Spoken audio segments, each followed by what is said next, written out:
HCF of two numbers 525 and 155, यानी two numbers हैं हमारे पास जो कि 525 एंड 1155 है, इज़ 105, मतलब उनका HCF कितना है 105। फाइंड देयर LCM, हमने LCM फाइंड करना है। सबसे पहले हमें पता होना चाहिए कि इसका फार्मूला क्या है। उसके लिए हम फार्मूला क्या यूज़ करेंगे, वो है प्रोडक्ट ऑफ टू नंबर्स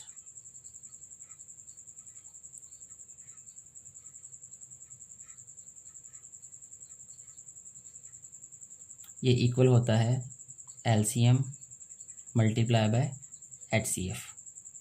ठीक है, ये याद रखना है।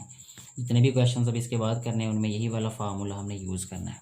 अच्छा, हमारे पास जो है वो नंबर के याद ये हुए उन्होंने, product of two numbers 525 and 1155।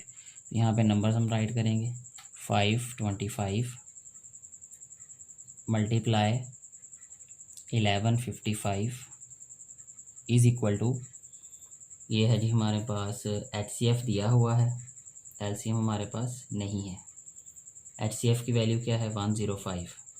ठीक है, अब ये 105 इधर मल्टीप्लाई हो रहा है राइट साइड पे, इसको लेफ़्ट साइड पे लाएंगे तो ये डिवाइड हो जाएगा, तो इसको हम राइट करेंगे 525 multiply 1155 divided by 105 is equal to LCM।